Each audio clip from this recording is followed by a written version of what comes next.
The OnePlus Nord, a phone which, depending on who you're talking to, is the absolute worst thing that OnePlus has ever done. Let's talk about it.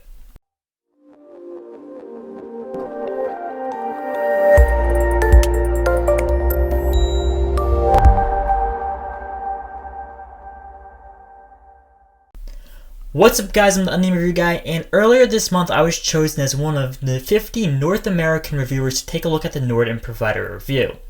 This does mean that OnePlus sent out the phone for me to review, but like always, all opinions are my own.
Now on paper, the OnePlus Nord is aligned with most of the decent phones in this price point, which isn't a bad thing, but spec sheets, like always, only tell half the story. I've been using the Nord as my main phone for over a week now, and believe me when I tell you this, the OnePlus Nord may be the best option in this price range because of the little things that OnePlus gets right with this device. Unsurprisingly though, there are still compromises that you're going to have to make when choosing the Nord, especially if you want to import it into the United States. Let's start off with something I typically don't start off with, or talk much about actually, which is connectivity. Since OnePlus did provide this to North Americans, and also since they specifically asked us to talk about connectivity, I thought it would be best for me to review this phone, for the most part at least, from the perspective that my audience is interested in importing this phone into the United States. If you're interested in importing this phone to Canada, I'm sure there will be a good video about its compatibility with the 3 Canadian carriers. If I find one, I will link it down in the description or in the comments. The connectivity has been surprising with this one. I have tested it with both AT&T as well as Verizon, and well, AT&T was pretty much as I expected. Its slow speeds basically matched what I was receiving on 4G LTE on other devices. The only downside is that the 5G signal was nowhere to be seen. Now, I have a friend on Twitter who was saying they were able to receive a 5G signal on T-Mobile, so all hope is not lost in the 5G department, but just know that 5G may be spottier on this device because of its lack of certain bands used in the United States.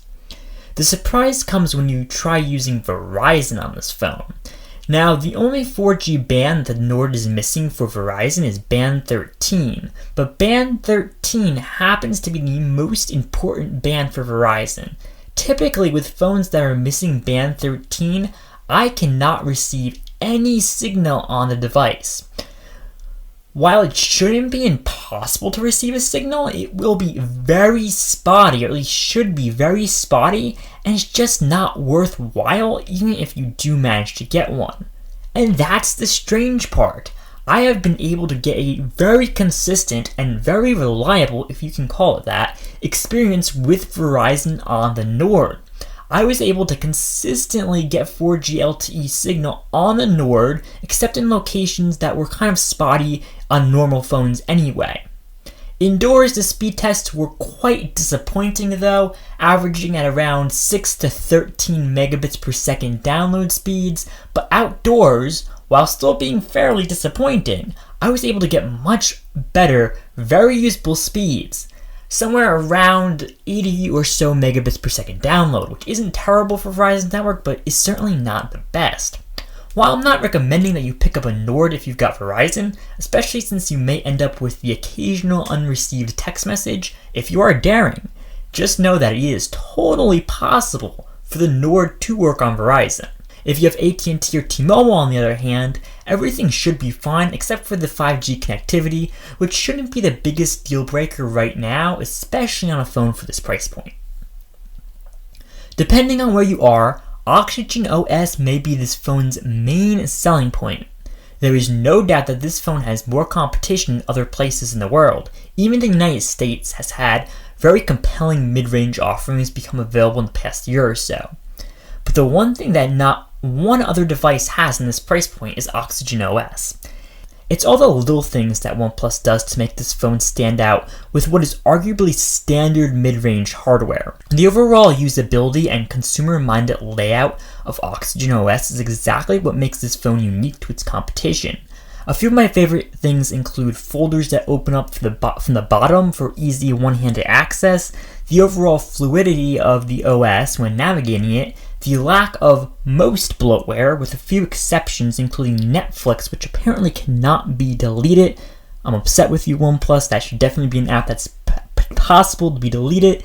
All of the customization you can do in the settings, all this stuff kind of brings together the whole Oxygen OS and OnePlus experience that no other device at this price point or in general has. Oxygen OS is probably one of the best versions of Android. It may even be better in some cases than stock Android because OnePlus actually just adds stuff that makes a lot of sense sometimes. The specs on the OnePlus Nord shouldn't excite much, and that really isn't a problem. The Nord has a Snapdragon 765G, which in my opinion is a great mid-range chipset with very little compromise over the 865 for average users.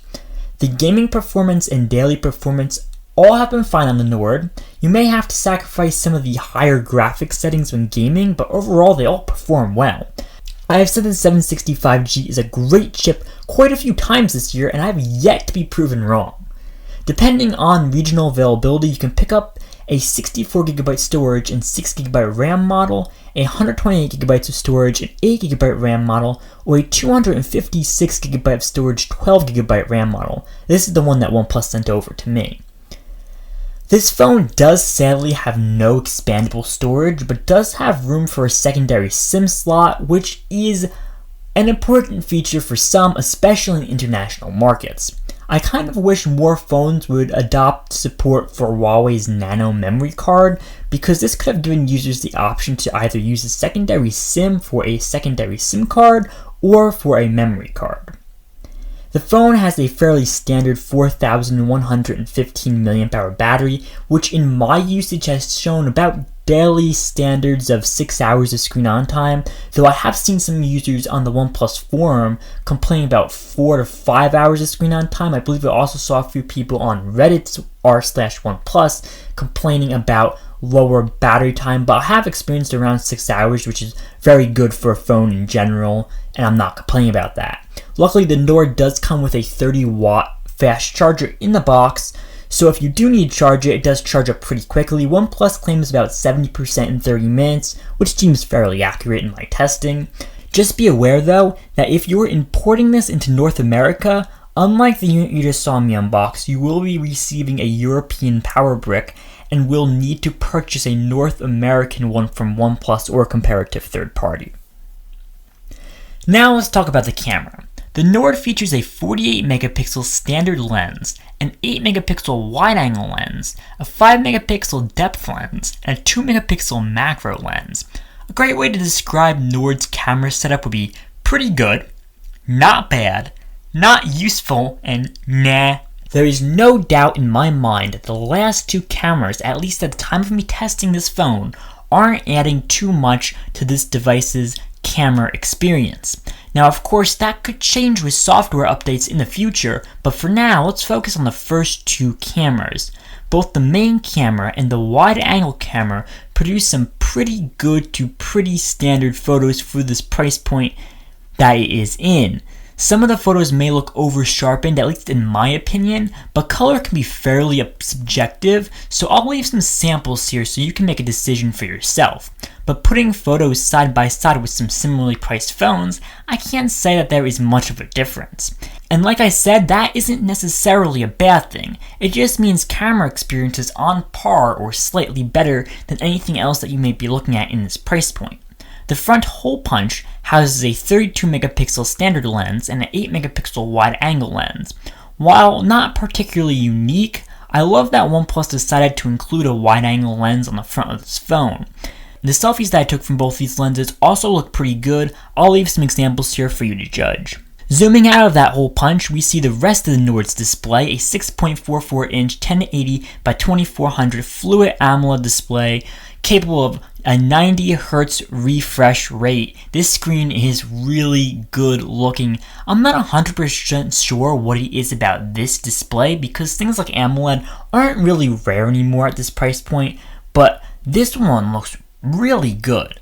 Under the display, you get an optical fingerprint sensor, which has been one of the fastest ones I've seen on a phone in this price point. This may be because of the 90 Hz display and the smooth animations and everything making it feel like it's unlocking faster, but it just felt really fast, just much faster than any other phone I've really tested. You can change the options for the animation. You can opt not to have an animation, which is how it comes preset, which does make it feel even faster, but you can also opt to have a few different animations, which look pretty cool in my opinion, though I kept it on the preset no animation option. The design of this phone is also fairly standard, with a front and back made out of Gorilla Glass 5 and a plastic body. This is another one of those things that isn't a huge deal, but if you're looking for a glass and metal phone, you may want to look at something like the TCL 10 Pro, which is a good example in this general price point. But if you go with that phone, you'd be sacrificing the 765G for a 665.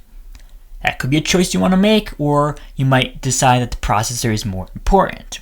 The phone comes in two colors, blue marble and gray onyx. I have the gray one. I'm pretty conflicted on which color is better. In my personal opinion, the gray color is not bad looking, though it is a little boring. It is no doubt that OnePlus also shares designs with Oppo. This is a pretty common thing by this point. I believe this phone looks a lot like the Oppo Reno 3 or so that came out at one point in India. So, the OnePlus Nord is an average device with average specs that produces average photos in an average body for an average price. That might really upset people who are expecting a flagship killer, but let's be reasonable. OnePlus cannot kill their own 8 and 8 Pro devices with an over-the-top flagship killer high-end phone at a low-end price. But what they can do is create a compelling low-end mid-range phone that stands out among the other options, and that's exactly what OnePlus has done with the Nord. While being average, they have created one of the most refined experiences for the Nord that stands out above all the other low-cost devices you can be looking at in this price point.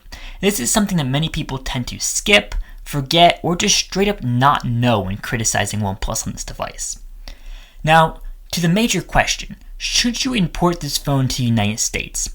And the answer is a complicated, if you like it and care about the experience overall, then you may want to. If you're considering buying it though, may I recommend holding off your purchase for at least a month, for two reasons. One, the price for importing it is still going to be higher than MSRP on most sites, and two, OnePlus has a new phone, codenamed Clover, that has just leaked, which is rumored to have a starting price of around $200, and also is rumored to launch in the United States. I will probably make a video at some point talking about US alternatives for all you guys that have Verizon who probably shouldn't buy this phone. So if you're interested, click the subscribe button and turn on post notifications so you'll be notified when that video comes out, as well as many other tech videos on different phones and different accessories. Thanks for watching.